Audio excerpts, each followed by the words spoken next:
বিগত 15 বছরে কারা কারা 170টা ভোট দিয়েছেন একটু হাত তোলেন। ওই একটা 170টা ভোট দেওয়া পার্টি একটা পাওয়া গেছে।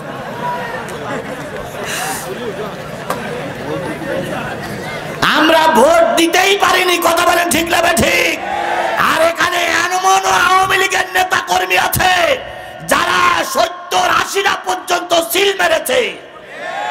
এখন হুজুর সাজো, তোমার একটা ভোট দেওয়ার অধিকার ছিল, তুমি 70টা ভোট মেরেছো, 69টা ভোট তুমি বেশি দিয়েছো। কথা বলেন, কথা বলেন, কথা বলেন। তাহলে গরিব তোর কি ফোঁস করতে নিষেধ করেছিলাম? তুই একবার একটু ফোঁস করে পুশ করে উঠলি না কেন? ওই কৃষকের 14 গোষ্ঠী পরিমিত দোষ, তুই কামড়াবি না তো ফোঁস তো করবি। জামাত ইসলাম বিএনপির ভাইদেরকে বলি, আমরা প্রতিশোধে বিশ্বাস করি না, এটা ঠিকই, কিন্তু ফোঁস করা বন্ধ করলে হবে না। যদি ফোঁস করা বন্ধ করেন, ওরা আবার মাঠে নামবে, ওরা আবার আমাদের সন্তানদের গুলি করে মারবে, ওরা আবার আমাদের নামে মামলা দেবে, ওরা আবার দেশকে অরাজকতার দিকে ঠেলে দেবে। সুতরাং না কামড়ানো ফোঁস করা বন্ধ করা যাবে না, যাবে না, যাবে না।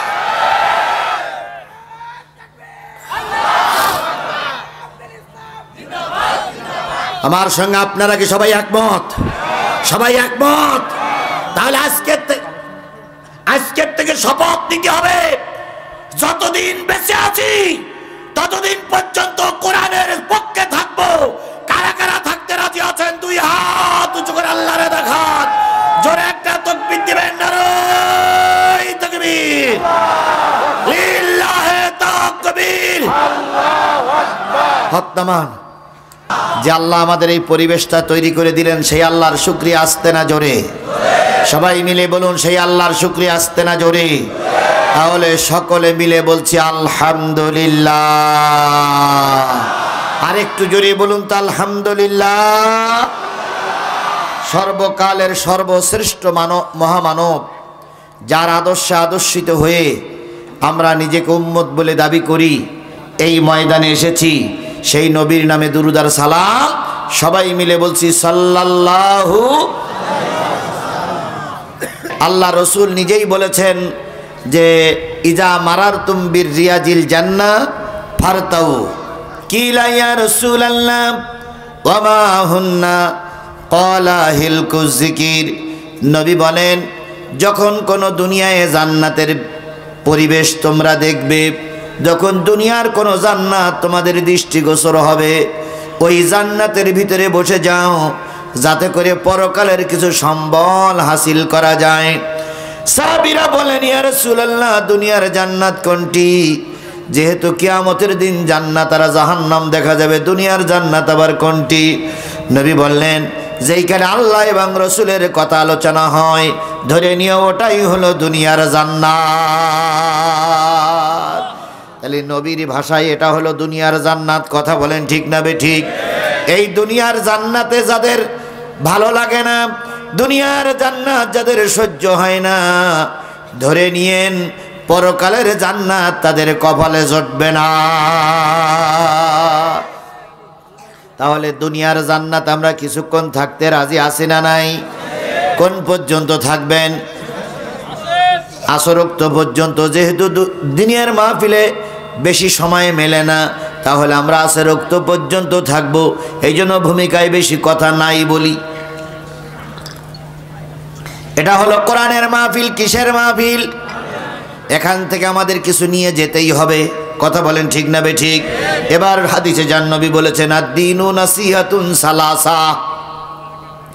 আদ-দীনু নাসিহাতুন সালাসা কুল্লা লিমান ক্বালা লিল্লাহ ওয়া লিরাসূলিহি ওয়া লিকিতাবিহি ওয়া লিআইম্মাল মুসলিমিনা ওয়া আম্মাতিহিম। নবী বললেন, দিন একটা নসিহাত, দিন একটা নসিহাত, দিন একটা নসিহাত, দিন একটা ওয়াজ, দিন একটা আলোচনা। কোরআন হাদিসের মাহফিল একটা আলোচনা, এটা একটা নসিহাতের মজলিস। সাহাবীরা বলেন, ইয়া রাসূলুল্লাহ, বক্তা যখন নসিহাত করবে, বক্তা যখন আলোচনা করবে, বক্তা যখন কথা বলবে ওই বক্তার কথার ভিতরে কয়টা জিনিস থাকা লাগবে? নবীজি বললেন, যদি বক্তা 5টা জিনিসের পরে নির্ভর করে কথা বলে তাহলে জেনে নিও ওটা ওয়াজ মাহফিল, ওটা তাফসির মাহফিল, ওটা কোরআনের মাহফিল, ওটা হাদিসের মাহফিল। তাহলে আপনারা এখানে এসেছেন, আল্লাহ রসুলের ভাষায় কয়টা বিষয়ের পরে কথা বলা লাগবে? এই 5টা বিষয় না হলে সেটারে তাফসির মাহফিল, ওয়াজ মাহফিল বলা যাবে না। সাহাবীরা বললেন, ইয়া রাসূলুল্লাহ, সেই 5টা বিষয় কি? নবীজি বললেন, বক্তা যখন কথা বলবে তখন প্রথম আল্লাহর শুকরিয়া আদায় করে শুরু করা লাগবে। যেই মাহফিলে আল্লাহর শুকরিয়া আদায় হয় না সেটারে ওয়াজ মাহফিল বলা যাবে? জোরে বলেন, যাবে? আমাদের দেশে অনেক নেতারা 15-20 মিনিট 1 ঘন্টা আলোচনা করেছেন, একটিবারের জন্য আল্লাহর কথা মুখে উচ্চারণ করিনি। যেভাবেই হোক জাতীয় সংসদের সদস্য হইছে, তাই চুরি করে হোক আর ডাকাত করে হোক, আর যেভাবে হয়েছে জাতীয় সংসদে চলে গেল, 20 মিনিট ফলোর পাইল। 20 মিনিট দাঁড়াইয়ে এমপি সাহেব বলতেছে, 20 মিনিট দাঁড়াইয়ে এমপি সাহেব বলতেছে, স্মরণ করছি হাজারো বছরের শ্রেষ্ঠ বাঙালিকে। তারপরে স্মরণ করছি জাতির কর্ণধার মুজিব কন্যা, আমাদের জননী শেখ হাসিনাকে। স্মরণ করছি খোকসার মানুষদেরকে যারা আমাকে ভোট দিয়ে এখানে পাঠিয়েছে। একটিবারের জন্য মুখে উচ্চারিত হলো না, আমি মেম্বারে দাঁড়াইয়ে পাশ করতে পারতাম না। আল্লাহ আমাকে এমপি বানাইয়েছেন, আলহামদুলিল্লাহ। এই কথাটা একটা বারের জন্য ওদের মুখ দিয়ে উচ্চারিত, জোরে বলেন উচ্চারিত। আল্লাহ বলে দিল, এখন জনগণ পড়াচ্ছে তোমার ফুলের মালা, কয়েকদিন পরে ওই জনগণ পড়াবে তোমার জুতোর মালা।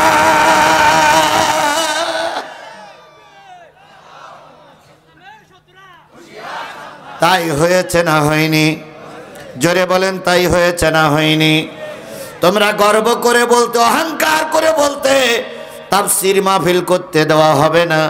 এখন দেখো প্রতিটা ইউনিয়নে তাফসীর হচ্ছে, হুজুররা আছে, তোমরা নাই। আবার ওনারা বলতেছে যে শর্ট করে ঢুকে পড়বো, সীমানার পাশে আছে, কি করে ঢুকবে? আপনারা কাগজ কলম থাকলে লিখে রাখেন, আপনারা কাগজ কলম থাকলে লিখে রাখেন। পৃথিবীর ইতিহাস বলে কোন স্বৈরাচার পালাই যাওয়ার পরে আর ফিরে আসতে পারিনি। পৃথিবীর কোন স্বৈরাচার পালাই যাওয়ার পরে আবার ক্ষমতা দখল করতে পারিনি। কথা বলে ঠিক না বেঠিক? আমরাও গোটা বাংলাদেশের 18 কোটি মানুষ ঐক্যবদ্ধ হয়েছি। প্রয়োজনে আবার রক্ত দেব, প্রয়োজনে সমন্বয়কদের সঙ্গে মিশে আবার জেলে যাব, প্রয়োজনে আবার ফাঁসিতে ঝুলবো, প্রয়োজনে গুলির মুখোমুখি হয়ে দাঁড়াবো। তবু আওয়ামী লীগ নামক সন্ত্রাসীদেরকে বাংলাদেশে আর মেরুদণ্ড সোজা করতে দেওয়া হবে না, হবে না, হবে না।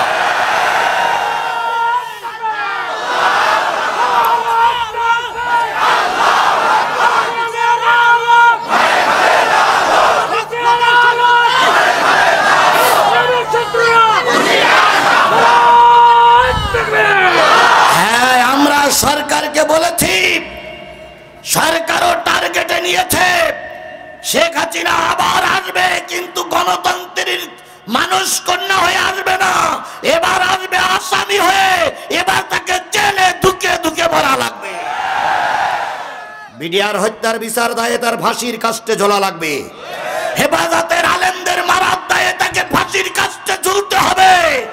আল্লামা সাঈদীর মৃত্যুর জন্য ওই হাসিনাই দায়ী, ওই হাসিনাই দায়ী, ওই হাসিনাই দায়ী। এরপরে 1600 মতন সমন্বয়ক যুবক, বৃদ্ধ, ছোট বড়, বাচ্চা, বুড়ি, যুবতীদের মেরে দিয়েছে এই পেটনির বাচ্চা, এই ফেরাউনের বাচ্চা, এই ফেরাউনের বাচ্চা। সুতরাং আসবে ঠিকই, কিন্তু এবার বিচারের সম্মুখীন হয়ে তাকে অবশ্যই ফাঁসির কাস্টে ঝুলতে হবে। আর উনি হাসবে আর আমরা তামাশা দেখব, উনি হাসবে আর আমরা আনন্দ দেখব। সে শনিবার অনেক আগেই পাল্টে গেছে। সমন্বয়কদের বলি, তোমরা শুধু ময়দানে নয়, তোমাদের সঙ্গে 18 কোটি মানুষ আছে। তোমরা ময়দানে কাজ চালিয়ে যাও, জাতি তোমাদেরকে সেলুট দিচ্ছে, সেলুট দিবে। এখন বলতেছে আমি চট করে ঢুকে পড়বো, তা আসো, তোমার রাষ্ট্রী মানা করে কেডা? আইসো চট করিয়া, আয়না ঘর তোমার জন্যে রাখছি গো সাজায়া। আইসো চট করিয়া, আয়না ঘর তোমার জন্যে রাখছি গো সাজায়া। আমরা রিসিবিশনে বৈশাসি, রিসিবিশনে বৈশাসি, জুতোর মালা লইয়া। আয়না ঘর তোমার জন্যে রাখছি গো সাজায়া। নির্বিচারে মারস মানুষ ক্ষমতার লাগিয়া। দিন ধর্ম আর মানবতা সব কিছু ছাড়িয়া, বুবু সব কিছু ছাড়িয়া। তোমার পাপের শাস্তি ও বুবু, তোমার পাপের শাস্তি পাইতে হবে, যাইও না ভুলিয়া। আয়না ঘর তোমার জন্যে রাখছি গো সাজায়া। তাহলে ওয়াজ মাহফিল হতে গেলে সর্বপ্রথম কার কথা বলা লাগবে? আমরা কি আল্লাহর শুকরিয়া আদায় করেছি না করিনি? 2 নম্বর, রাসূলের নামে দুরূদ পড়া লাগবে। আমরা কি দুরূদ শরীফ পড়েই শুরু করেছি? 3 নম্বর হলে কিতাবিহি, যদি এটা ওয়াজ মাহফিল হয়, সিরাত মাহফিল হয়, তাফসীর মাহফিল হয়, 3 নম্বর পজিশন কিসের থেকে কথা বলা লাগবে? কোরআন থেকে কথা বলা লাগবে। 4 নম্বর, আম্মাল মুসলিমিন ও আম্মাতিহিম, সাধারণ মুসলমান যারা আসছে কোরআন শোনার জন্য, তাদের কিছু উপকার হয় এমন কোনো কথা বক্তার মুখ দিয়ে বাহির হওয়া লাগবে। যদি সাধারণ মানুষের কোনো উপকারে না আসে, সেটা ওয়াজ মাহফিল হতে পারে না। 5 নম্বর, আম্মাতিহিম, এই যে নেতারা বসে আছে, এই নেতাদের কিছু কথা কোরআন হাদিস থেকেই বলা লাগবে। তাহলে কয়টা বিষয়ের সমন্বয়ে ওয়াজ মাহফিল, তাফসীর মাহফিল? 1 নম্বর, কার কথা? আমরা কি আল্লাহর শুকরিয়া আদায় করেছি? 2 নম্বর, কার কথা? রাসূলের কথা। আমরা কি রাসূলের নামে দুরূদ শরীফ দিয়েছি? 3 নম্বর, কিসের কথা? কোরআনের কথা। এবার 3 নম্বর, আমি কোরআন থেকে তেলাওয়াত করেছি সূরাতুল লোকমান। কোন সূরা? সূরা লোকমানের সর্বশেষ আয়াতটা তেলাওয়াত করেছি। তার মানে 34 নম্বর আয়াতটা আমি আপনাদের সামনে তেলাওয়াত করেছি। সময় খুবই কম, অল্প সময়ের ভিতরে কথা হবে। আল্লাহ বলতেছেন, ইন্নাল্লাহা ইনদাহু ইলমুস সাআহ, নিশ্চয়ই কবে কখন কোথায় কিয়ামত হবে আল্লাহ ছাড়া পৃথিবীর আর কেউ জানে না। কিয়ামতের খবর কার কাছে আছে? আরো জোরে বলেন, কিয়ামতের খবর কার কাছে আছে? প্রায় সময় বলতেন যে এই কাজটা করলে কিয়ামত হয়ে যাবে। সেই কাজটি কি হয়েছে? কিয়ামত চোখে দেখা যায় নাই। এই জন্য কিয়ামতের খবর দুনিয়ার কেউ জানে না। কে জানে? আজকে দিনের মাহফিল হচ্ছে না রাতের মাহফিল হচ্ছে? আল্লাহর নবী সাল্লাল্লাহু আলাইহি সাল্লাম মক্কায় ছিলেন, হিজরত করে চলে গেলেন কোথায়? মদিনায়। যেই উঠলেন কার বাড়ি? আবু আয়ুব আনসারীর বাড়ি। ওনার বাড়ি কয়েকদিন থাকলেন, বেশ কিছুদিন থাকলেন। থাকার পরে গোটা মদিনায় ঢেড়া পিটানো হয়ে গেল। আল্লাহ রসুল প্রকাশ্য দিবালোকে সকলের সামনে দিনের বেলায় ওয়াজ করবেন। আমরা কি রাতে করতেছি না দিনে করতেছি? রসুলের প্রথম সুন্নত, উনি এর আগে কখনো প্রকাশ্য ময়দানে ওয়াজ করতে পারেন নাই। উনি দিনের বেলায় ওয়াজ করবেন। এইটা সমস্ত মদিনায় প্রচার হয়ে গেল। মদিনার মানুষেরা নবীজির মুখের কথাগুলো শোনার জন্য দলে দলে ফাঁকা ময়দানে উপস্থিত হলো। ওই মাহফিলের ভিতরে 4 শ্রেণীর মানুষ উপস্থিত ছিল। 1 নম্বর একদল মানুষ ছিল, তারা কাফের। তারা কোরআনকে মানত না, কোরআনের বিরোধিতা করত, কিন্তু রসুলের কথাগুলো তারা শুনতে এসেছে। 2 নম্বর, ওই গ্রুপের ভিতরে ছিল মুনাফিক। এরা এসেছিল 2 কুল বজায় রাখার জন্য। 3 নম্বর, ওই মাহফিলের ময়দানে ছিল একদল উৎসুক জনগণ, তারা ডাইনেও নয় বামে নয়, তারা এসেছিল কি বলে দেখি পরিবেশটা কোথায় যেয়ে দাঁড়ায়। আর 4 নম্বর, ওই মাহফিলে ছিল একদল নির্ভেজাল মুসলমান। আজকের এই দিনের বেলার মাহফিলে ওই 4 শ্রেণীর মানুষ আছে না নাই? আরো জোরে বলেন আছে না নাই? একদল আওয়ামী লীগের নেতা কর্মীর ভিতরে ঘাপটি মেরে বসে আছে। দেখি বিএনপির লোক, জামাতের লোক, ওই আজিজুল ইসলাম জিহাদি কি বলে, এই জন্য ঘাপটি মারা আওয়ামী লীগ আপনার সামনেই আছে। তাকাই দেখেন আপনার পাশেই আছে। আমি ওদের চিনি, আমি ওদের ভালোই চিনি, কিন্তু এখন কিছু বলা নিষেধ। তাহলে ঘাপটি মারা একদল আওয়ামী লীগের ভিতরে আছে না নাই? আর একদল লোক আছে মুনাফিক। এরা আসছে হুজুরির কোন জিনিসটা ভুল ধরা যায়। হুজুর 1 ঘন্টা 50 মিনিট কথা বলবে, 1 ঘন্টা 45 মিনিটের আলোচনা ভালো হবে। যদি দুটো একটা বেফাস কথা, দুটো একটা খারাপ কথা মুখ ফসকে বেরিয়ে যায়, ওরা সন্ধ্যার পর 4 দোকানে বসে এইটাই নিয়ে আলোচনা করবে। হুজুর এ কথাটা বলার কি দরকার ছিল? 1 ঘন্টা 45 মিনিটের আলোচনা ভালো লাগলো, 5 মিনিট একটু উলট পালট হয়ে গেছে, ওইটাই নিয়ে সমালোচনা করবে। এরা হলো জাতিতে মুনাফিক।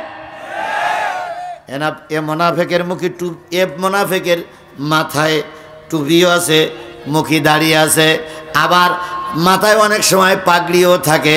এরাই বড় বড় আলেমদের নিয়ে সমালোচনা করে। বিশ্বাস করো খোকসার মুসলমানেরা, যদি আলেমরা আলেমদের শত্রু না হতো, আল্লামা সাঈদীর 13 বছরে জেল খাটা লাগতো না। যদি হুজুররা হুজুরদের শত্রু না হতো, মামুনুল হক আমির হামজার জেল খাটা লাগতো না।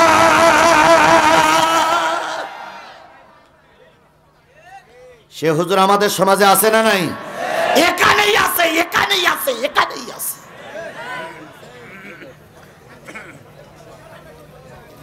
তাহলে মুনাফিক তখনও ছিল, এখনো। এরপরে 3 নম্বর হলো একদল কাফের। তারা কখনো চায় না একদল সাধারণ জনগণ, এরা আসে কিছু বোঝে না, শুধু শুনতে আসে। আর একদল আসে মুসলমান। আল্লাহ নবী ওয়াজ করবেন, গোটা মদিনায় যখন সংবাদ হয়ে গেল, মদিনার নেতৃস্ত্রী নেতারা বলল, ও আমাদের বড় হুজুর, ওই ওখানে যে বড় হুজুরটা ছিল তার নাম হলো আব্দুল্লাহ ইবনে সালাম। তিনি তাওরাতের জ্ঞানে জ্ঞানী, জব্বুরের জ্ঞানে জ্ঞানী, ইঞ্জিলের জ্ঞানে জ্ঞানী। ওনাকে পাঠাই দেওয়া হলো হুজুরের ভুল ধরার জন্য। হুজুর কি আলোচনা করে এইটা ভুল ধরার জন্য বড় হুজুরকে মঞ্চে পাঠাই দেওয়া হয়েছে। উনি হলো ইহুদিদের প্রতিনিধি। কাদের প্রতিনিধি? ইহুদিদের প্রতিনিধি। উনি আসছে হুজুরের ওয়াজ শোনার জন্য। কাছে একখান তরবারু আছে, সুযোগ পাইলেই নবীর কাল্লা আলাদা করে ফেলবে। অগণিত মানুষের ভিতর উনি বসে আছে। নবী আবু আইয়ুব আনসারীর বাড়িতে বাহির হয় না, বাহির হয় না, বাহির হয় না। হঠাৎ করে নবী আসলেন। এবার সবাই নবীর দিক তাকালেন, নবীর চেহারা দেখে বিমোহিত হলেন। ওই আব্দুল্লাহ ইবনে সালাম তিনি এক জায়গায় বসে আছেন, তিনি বড় হুজুর ইহুদিদের। তিনি তাগাই দেখতেছে, তাগাই মোহাম্মদ সাল্লাল্লাহু আলাইহি সাল্লামের মাথার থেকে পাত থেকে মাথা পর্যন্ত তাগিয়ে নিজেই বিড়বিড়ি করে বলতেছে, না এ লোক কখনো পথভ্রষ্ট হতে পারে না, এ লোক কখনো মানুষকে বিপদে ফেলতে পারে না। চেহারা দেখেই বুঝলাম ইনি শেষ জামানার নবী, কিন্তু উনি এসেছেন অনেক টাকা খেয়ে মুহাম্মাদের ভুল ধরার জন্য। টাকার কাছে অনেক মৌলবীরা বিক্রি, টাকার কাছে অনেক হুজুররা বিক্রি। কথা বলেন ঠিক না ঠিক? আল্লামা সাঈদীর ফাঁসির রায়ের পরে অনেক মৌলবীরা কুষ্টিয়ায় আনন্দ মিছিল করেছিল। নেজামির ফাঁসির পরে অনেক মৌলবীরা মিষ্টি বিতরণ করেছিল। সেই মৌলবীরা এই খোকসায়ও 2-4টি আছে। আলেমে আলেমে বিভেদে এখন জালেমে জালেমে দোস্তি। আলেমে আলেমে বিভেদে এখন জালেমে জালেমে দোস্তি, পথের ঠিকানা জানা নাই কারো কে কোথায় পাবে স্বস্তি। আলেমে আলেমে বিভেদে এখন জালেমে জালেমে দোস্তি, পথের ঠিকানা জানা নাই কারো কে কোথায় পাবে স্বস্তি। আব্দুল্লাহ ইবনে সালাম বসে আছে, নবীর ভুল ধরবে, নবীর চেহারা দেখে বুঝলেন উনি শেষ নবী। নবী যেবার সবাইকে সান্ত্বনা করে ওয়াজ শুরু করলেন, প্রথম আফসুস সালাম, ও আমার জাতি, ও আমার জাতি, ও আমার ইহুদি ভাইরা, ও আমার মুসলিম ভাইরা, তোমাদের কাছে প্রথম একে অপরের ভিতরে সালাম বিনিময় করো। প্রথম কি? সালাম বিনিময় করা। প্রথম নবী ওয়াজ করলেন একে অপরকে কি দাও? সালাম দাও। এবার বলুন তো সালামের রেওয়াজ কি আমার সমাজে চালু আছে? আরো জোরে বলেন আছে? অবশ্যই আছে। তবে সেটা সবাই চিন্তা করে উমুক আমারে সালাম দেবে, আমি উমুকের সালাম দেব না। আলেম মাদ্রাসার প্রিন্সিপাল তিনি মনে করে আমার সম্মান কত, আমি একজন প্রিন্সিপাল। আর কওমি মাদ্রাসার মুহতামিম তিনি মনে করে আমার কত সম্মান, আমি একজন মুহতামিম। একজন আসতেছে উত্তর দিক থেকে, আর একজন আসতেছে দক্ষিণ দিক থেকে, দুইজন পাশ কাটাই চলে গেল, কেউ কারো সালাম দিল না, কারণ ও মনে করে আমি বড়, এ মনে করে আমি বড়। আপনার খোকসার দিকে না থাকলেও অন্য অন্য জায়গায় আছে, কথা বলেন ঠিক না? ঠিক। মসজিদের ইমাম সাহেব মনে করে সভাপতি আমারে সালাম দেবে, আর সভাপতি মনে করে ইমাম সাহেব আমারে সালাম দেবে। দুইজন সালাম দেয় না, অথচ সালাম আগে দিলে সব বেশি হয় না কম হয়? আরো জোরে বলেন, সালাম আগে দিলে সব বেশি হয় না কম হয়? তাহলে আজকের এই বিশাল কাফেলার থেকে আমরা একটা শপথ নেব, যতদিন বেঁচে আছি সালামটা আগেই দেব। পারবেন? নিয়ত করতে পারবেন যে সালামটা আগে দেব? পারবেন? পারবেন? এখন কেউ যদি মনে করে আমি মাওলানা মানুষ, আরে মাওলানা হয়েছেন তাই কি হয়েছে? আপনি সালাম আগে দিবেন, তারপরে মুসল্লিরা শিখবে। ছেলের কাছ থেকে বাপ ডাক শুনতে গেলে ছেলের আগে কি বলতে হয়? আগে আব্বা বলা লাগে। আপনি যদি আব্বা না বলেন, ছেলে আপনার আব্বা। আপনি আপনার মুসল্লিদের কাছে সালাম নিতে গেলে আপনাকে আগে সালাম দিতে হবে, আপনাকে আগে ছোট হতে হবে, তারপর আপনি সম্মান পাবেন। আপনি যদি কলার নাড়াতে বলেন আমি বড় হুজুর, তাহলে বোঝা গেল আপনার সালাম দেওয়া লাগবে না, কেউ আপনাকে সালাম দেবে না। তাহলে আজকের একটা প্রথম আগে সালাম দিব, আফসুস সালাম, সালাম চালু করো। সেই সালামটা যদি সহি না হয় উভয়ের গুনাহ হবে। এই জন্য সালামটা আগে শিখি সবাই মিলে। সালাম কিভাবে দেবেন? আসসালামু, সবাই মিলে বলেন আসসালামু আলাইকুম ওয়া রাহমাতুল্লাহি ওয়া বারাকাতুহু। উত্তরে কি বলবেন? ওয়ালাইকুম আসসালাম না, ওয়া আলাইকুমুস সালাম, ওয়া আলাইকুমুস সালাম। আসসালামু ওয়া আলাইকুমুস সালাম। আমরা সালাম দেই, আসসালামু আলাইকুম ভাই, আসসালামু আলাইকুম। কে তাই না? আবার চেয়ারম্যান সাহেব এখানে আছে, অনেক চেয়ারম্যান, অনেক এমপি, অনেক নেতারা নির্বাচনের সময় এসে সালামের জোর দেয় খুব। ভোটে পাশ করে গেছে, সাধারণ লোক এসে সালাম দেয়, ভাই আসসালামু আলাইকুম।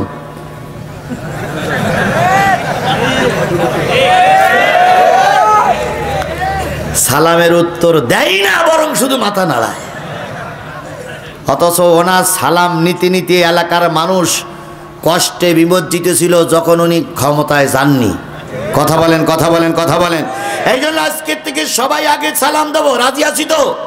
আসসালামু আলাইকুম। আল্লাহ নবী বলেন, দৈনিক যদি কোনো আমার উম্মত আল্লাহর বান্দা 40 জন মানুষকে সালাম দিতে পারে, জেনে নিও অহংকার মুক্ত অবস্থায় সে কবরে চলে যাবে। এই জন্য সালামে বরকত বেশি। সালাম দিলে মানুষ ছোট হয়, একটু নিচু হয়, তার ভিতরে অহংকার কমে যায়। এই জন্য 1 নম্বর সালাম আগেই দেব ইনশা। আফসুস সালাম, ইতামুত তাআম, মিসকিনকে খাওয়াবো, গরিবকে খাওয়াবো। শুধু দাওয়াত লোকের বাড়ি খাবো না, লোককেও একটু দাওয়াত করে খাওয়াবো। প্রবাদে আছে হুজুরদের বাড়ি মিলাদ হয় না, এটা প্রবাদ আছে না যে হুজুরা বাড়ি মিলাদ দেয় না। আর একটা প্রবাদ আছে হুজুর কোনোদিন কারো দাওয়াত করে খাওয়ায় না, শুধু হুজুর মা আওয়াজ করে দাওয়াত করে খাওয়াইলে এই বরকত সেই বরকত, শুধু বরকতের আজ লোকের জন্য করে, নিজের বাড়ি সাধারণ লোকের কোনোদিন দাওয়াত করে খাওয়ায় না, শুধু হুজুর খাইয়ে বেড়ায়। কি কথাকে একটু বাড়াই বললাম ভাই? আচ্ছা বলুন তো, যদি মিসকিনের খাওয়ানে এতই বরকত হয়, আপনি দুই একজন মিসকিন কেন খাওয়ান না? আপনি আমি গল্প করি, আপনি আমি ওয়াজ করি, ইব্রাহিম খলিলুল্লাহ মেহমান ছাড়া খানা খেতেন না, আমার নবী মেহমান ছাড়া খানা খেতেন না, তাহলে মেহমান ছাড়া নবী খানা খেতেন না। তুমি আর আমি হুজুর কয়জন মেহমান তো বছরে খাওয়াই, শুধু লোকের বাড়ি খাই। কিছু কিছু হুজুর মনে করতেছে এই হুজুর নিজের পেটে নিজে লাথি মারতেছে। না রে ভাই, লিমা তাকুলুনা মা লা তাফালুন, এমন অস করো না যা তোমার ভিতরে নাই। সুতরাং মিসকিনকে খাওয়াবো, মিসকিনের মাল আমরা খাবো না। গত 15.5 বছর, আপনার খারাপ লাগুক আর ভালো লাগুক, গত 15.5 বছরে এরা সব গরিবের মালগুলো খেয়ে খেয়ে তরমুসির মতন ভুড়িগুলো মোটা করেছে। আওয়ামী লীগের ভাইদের বলি খেইসাও খাও, জনমের খাওয়া খাও, কিন্তু সেগুলো বিদেশে পাঠাইলে কেন? দেশে থাক। দেশে 50 বিঘে জমি কেন? একটা মিল কল কারখানা করো, একটা ইন্ডাস্ট্রি করো, একটা ব্যবসা প্রতিষ্ঠান করো। তুমি চলে গেছো, এখন জনগণের কল্যাণে সেগুলো ব্যবহৃত হবে। কথা বলেন ঠিক না বেঠিক? কিন্তু এরা খাইছে আর সব বাইরে পাঠিয়ে দিয়েছে। আর ওনারা প্রায় মঞ্চে দাঁড়িয়ে বলতেন আমরা সবচেয়ে জনপ্রিয় দল, তাই বলতেন না? আরে বাবার মঞ্চে দাঁড়িয়ে বলতেন ভাইয়ের আমার, বোনের আমার, এবারের নির্বাচন এত সুষ্ঠু হয়েছে যে বাংলাদেশের ইতিহাসে এরকম নির্বাচন আর মানুষ চোখেই দেখিনি। পরের দিন পেপারে লিখলো হ্যাঁ এবার ভোট সুষ্ঠু হয়েছে, সুষ্ঠু হয়েছে নির্বাচন, ভোট দিয়েছে প্রশাসন, তাকিয়ে তাকিয়ে দেখেছে জনগণ। বিগত 15 বছরে কারা কারা 170টা ভোট দিয়েছেন একটু হাত তোলেন। ওই একটা 170টা ভোট দেওয়া পার্টি একটা পাওয়া গেছে।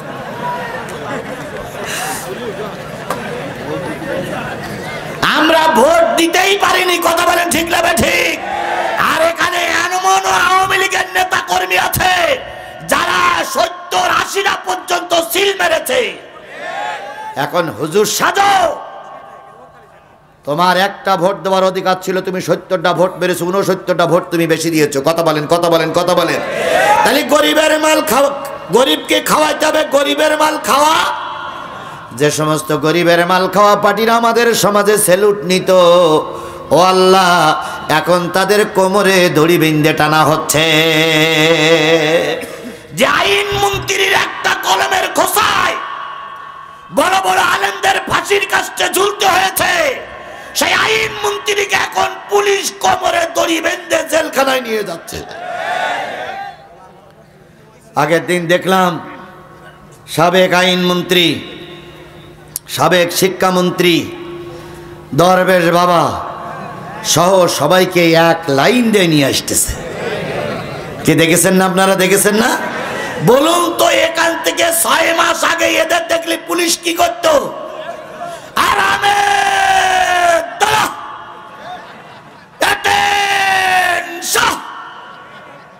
তাই করতো না পুলিশ? আর সেই পুলিশ এখন কোমরে দড়ি বেঁধে বলতে চলেন চলেন চলেন। দরবেশ বাবার আইনমন্ত্রী 2 জন ধরা পড়লো ঢাকায়, লঞ্চে চড়িয়ে পালাই যাচ্ছে। এখন একজন দাড়ি কেটেছে আর একজন দাড়ি রেখেছে, একজন দরবেশ সেজেছে আর একজন দরবেশ ঘুষিয়েছে। তা 2 জনের গেঞ্জি গায়ে দিয়ে হাতে একটা তসবিহ নেছে, সুবহানাল্লাহ সুবহানাল্লাহ সুবহানাল্লাহ সুবহানাল্লাহ সুবহানাল্লাহ। ওরে বাপ রে বাপ, জিবরাইলি ছোট ভাই।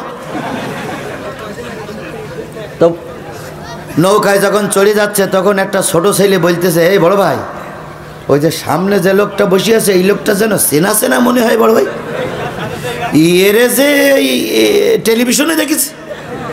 তখন আইনমন্ত্রী বলছে না না না না না, কত লোক দেখার মতন এক চেহারার লোক থাকে, আমি টেলিভিশনে যাইনি।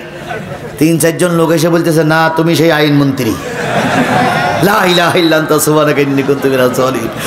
পুলিশ এসে ধরার পরেও দোয়া ইউনুস বলতেছে খুব, পুলিশ ইউনুস সাহেবের কাছে ফোন দিয়েছে, স্যার ধরেছি 2 মালের, কিন্তু দোয়া ইউনুস বলতেছে।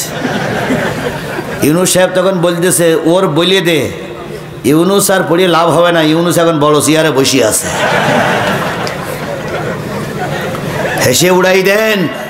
শুধু একটা জিনিস মনে রাখবেন, কাউকে কাঁদালি নিজেকে কাঁদতে হবে, কাউকে বিপদে ফেললে নিজেকে বিপদে পড়তে হবে। তুমি অন্যায় ভাবে আমার নামে 20টা মামলা দিয়েছ, আমার সন্তানকে খোকসার মাটিতে মেরে আমাকে সন্তান হারা করেছ। আল্লাহ তোমার সন্তানকে বিদায় না করা পর্যন্ত তোমারও দুনিয়া থেকে মৃত্যু দেবে না, দেবে না, দেবে না। এখন বসে আছো বিদেশে, যারা এই ফুলবাড়ির গাড়িগুলো পোড়াইয়েছিলে, যারা ফুলবাড়িতে গাড়িতে আগুন লাগাইয়েছিলে, তারা আজকে কোথায়? আর তাদের গাড়িতে আগুন লাগাইছিলে তারা আজকে কোথায়? খুঁজে দেখো, খুঁজে দেখো, খুঁজে দেখো। আমি আজিজুল ইসলাম জিহাদি সেদিনকে ওয়াজ করতে এসে ভুল করতে পারি, এর জন্য আমি দায়ী। যারা শ্রোতা তারা দায়ী ছিল না, যারা ওয়াজ শুনতে এসেছিল তারা দায়ী ছিল না। পারলে তুমি আমাকে গুলি করে মারতে পারতে, কিন্তু জনগণের এই গাড়িতে আগুন লাগাইয়ে পড়াইয়ে দিয়েছো। হাজারো পুলিশ সেদিনকে গুলি করেছে, সবগুলো জাতি ডেকে রেখেছে। এবার ভোট নিতে এসো, জনগণ ভোটের বদলে জুতা দিয়ে পিটাবে, জুতা দিয়ে পিটাবে, জুতা দিয়ে পিটাবে।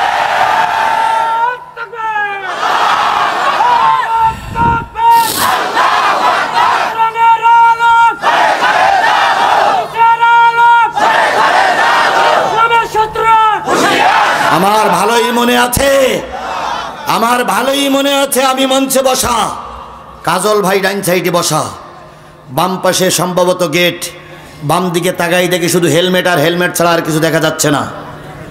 সেদিন পুলিশ বাহিনী, পুলিশ লীগ, আওয়ামী লীগ, ছাত্রলীগ, যুবলীগ, এমপি লীগ সব একসঙ্গে লাইন দিয়েছে আমাকে আর কাজলকে গুলি করে মারবে।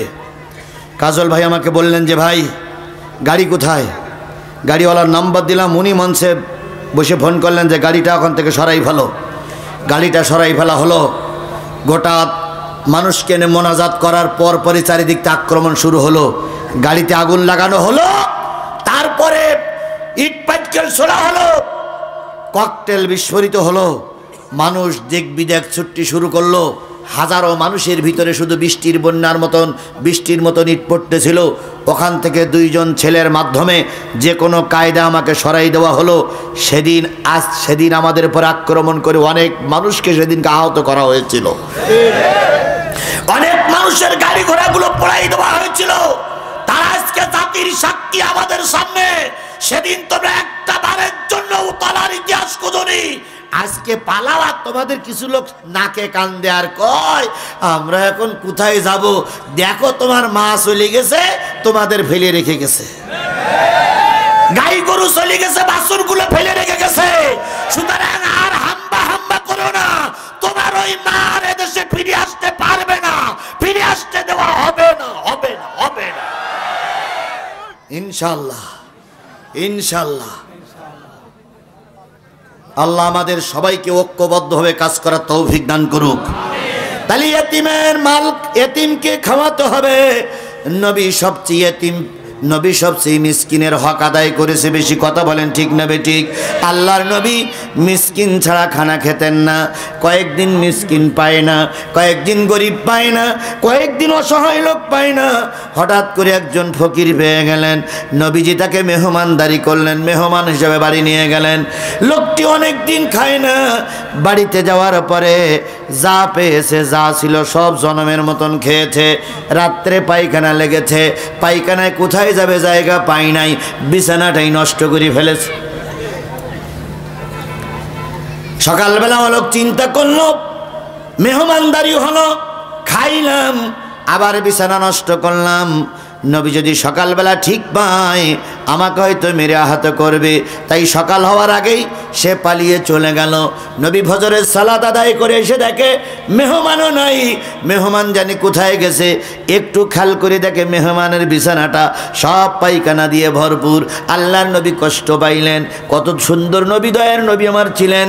নবী কষ্ট পাইলেন, নবী বিছানাগুলো ধুয়ে পরিষ্কার করতেছিলেন। এদিকে মেহমানের স্মরণ পড়েছে, আসছি তো আসছি, তরবারি ফেলাই রেখে আসছি। তরবারি নেবার জন্য আবার উকি ঢুকি মারে, নবীর সামনে পড়ে গেলেন। নবী বললেন, মেহমান, রাতে তোমার খাওয়ালাম, বাথরুমটা দেখাই দেয়নি, এজন্য আমি দুঃখিত। তুমি কষ্ট পেয়েছো, আবার ফিরে এসেছো, কোনো কিছু হারাই গেল নাকি? মেহমান বলতেছি, ইয়া রাসূলুল্লাহ, তরবারিটা ফেলে রেখে গিয়েছিলাম। নবীজি তরবারিটা নিয়ে, তরবারির গায়ে ময়লা লেগেছিল, ময়লাটা পরিষ্কার করে তরবারিটা মেহমানের হাতে দিয়ে বললেন, কষ্ট পেয়ে থাকলে আল্লাহর রাস্তায় আমাকে মাফ করে দিও। মেহমানটা ছিল ইহুদি। মেহমানটা যখন দেখলো নবীর চরিত্র এমন সুন্দর, তখন মেহমান বলে দিল, ইয়া রাসূলুল্লাহ, আমাকে ঈমানের কলেমা পড়ে মুসলমান বানায়া দাও। এর নাম ইসলাম, এর নাম নবীর আদর্শ। কথা বলেন ঠিক না বেঠিক? দুই দলের নেতা, দুই সমাবেশ, বর্তমান যুগের কথা বলতেছি। দুই দলের দুই সমাবেশ। একজন সমাবেশে যাচ্ছে, কর্মীরা হুড়মুড় করে এসে নেতার সঙ্গে মোসাফা করার জন্য আসলো। এক কর্মী নেতার গায়ে একটু ঠ্যাস লেগেছে, নেতা রেগে মেগে কর্মীর গালে দিল এক থাপ্পড়। কর্মী রাগ করে একটু পিছনে গিয়ে কষ্ট করলো, চোখের পানি মুছে ফেললো। সাংবাদিকদের বলল, আমি নেতাকে খুব ভালোবাসি, তাই নেতার সঙ্গে একটু মোসাফা করতে চেয়েছিলাম, নেতা আমাকে মারলো। যাই হোক, তবু তো নেতার হাতের থাপ্পড়টা খাইলাম, এই বলে তিনি চলে গেলেন। পরের সপ্তাহে দেখলাম আর এক নেতা সমাবেশে যাচ্ছে, অগণিত মানুষ তার মোসাফা করার জন্য এগিয়ে আসতেছে। নেতা হাসি মুখে মোসাফা করতেছে। দূরে দেখা গেল একটা মানুষ, পা নাই, পঙ্গু, প্রতিবন্ধী। ওই মানুষটা বগলে দুইটা লাঠি নিয়ে হাঁটি হাঁটি পা পা করে সামনে আসতেছে। নেতা দেখলো এদের পা আছে আর ওর পা নাই, ওই লোকটা আসতে কষ্ট হচ্ছে। নেতা অগণিত মানুষকে ভেদ করে ওই প্রতিবন্ধী লোকটার কাছে গেল। প্রতিবন্ধী লোকটার কাছে গিয়ে তার গলা জড়াই ধরে দুই গালে দুটো চুমা দিয়ে বললেন, ভাই, কষ্ট করে আমার সঙ্গে মোসাফা করার জন্য যাওয়ার দরকার নাই, আমি তোমার সঙ্গে মোসাফা করতে এসেছি। ও আমার জাতি, যারা কষ্ট করে কর্মীর সঙ্গে মোসাফা করার জন্য সিয়ার থেকে নিচে নামে, ওই দল যদি এদেশের শাসন ব্যবস্থা হাতে পায়, খোদার কসম এদেশে কোনো মানুষ না খেয়ে ঘুমাতে যাবে না। এই জন্য আমরা শুধু এতিমের মাল খাবো না, এতিমকেও খাওয়াবো। কি রাজি আছি? জোরে বলেন রাজি আছি কিনা? আল্লাহ আমাদের সবাইকে কবুল করুক। তাহলে রসুল কয়টা বিষয় ওয়াজ করলেন? 4টা। তার ভিতরে আফসুস সালাম, ইতামুত্তাম, সাল্লুল আরহাম। আল্লাহ নবী বলেন, আত্মীয়তার সম্পর্ক ছিন্ন করো না, আত্মীয়তার সম্পর্ক বজায় রাখো। ওয়াসাল্লু বিল্লাইলি ওয়ান নাস ইয়ানাম, রাতের অন্ধকারে সবাই যখন ঘুমিয়ে পড়বে 2 রাকাত 4 রাকাত তাহাজ্জুদের নামাজ পড়ো। জীবনের গুনাহগুলো আল্লাহর কাছে স্মরণ করে দোয়া করো। তোমার চোখের পানি জমিনে স্পর্শ করার আগে আল্লাহ তোমার দোয়াগুলো কবুল করে নেবে। বলুন, তালেমের দোয়া, নির্যাতিত মাজলুমের দোয়া কবুল হয় না? হয় না? আল্লামা সাঈদীর নামে ওরা যুদ্ধ অপরাধীর মামলা দিল। কি মামলা? যুদ্ধ অপরাধীর মামলা দিল, ধর্ষণের মামলা দিল, হিন্দুদের ঘরবাড়ি পোড়ানোর মামলা দিল। আল্লামা সাঈদীর মামলার শুনানি হচ্ছে, ধর্ষণ মামলার শুনানি হচ্ছে। প্রসিকিউটর যিনি বিচারক তিনি বলতেছেন, উকিল সাহেব আপনি জেরা করতে পারেন। উকিল সাহেব আল্লামা সাঈদীর সামনে আসলেন। ও আমার জাতি, ভালো করে শোনো। উকিল সাহেব আল্লামা সাঈদীর সামনে দাঁড়াই বলতেছেন, হুজুর, আপনি তো 1 লক্ষ মা বোনের ইজ্জত নষ্ট করেছেন। বড় হুজুর কিছুই বলতেছেন না, চোখ বেয়ে টপ টপ টপ টপ করে পানি পড়তেছে। উকিল বলতেছে, হুজুর, আমার এই কাগজে লেখা আছে আপনি 60 বছরের বুড়ি ধর্ষণ করেছেন, আপনি নববধূকে হিন্দুদের কাছ থেকে ছিনাইয়ে ধর্ষণ করেছেন, আপনি কলেজ পড়ুয়া মেয়েকে ধর্ষণ করেছেন, আপনি একটা ছোট্ট 12 বছরের মেয়েকেও ধর্ষণ করেছেন। এবার বলুন তো হুজুর, যখন আপনি 90 বছরের বুড়ি ধর্ষণ করতেছিলেন তখন তো বুড়ি বুড়ি মানুষ কেমন লাগতেছিল আপনার? বড় হুজুর আকাশের দিকে তাকাই শুধু 2 চোখের পানি ফেলায় কাঁদে।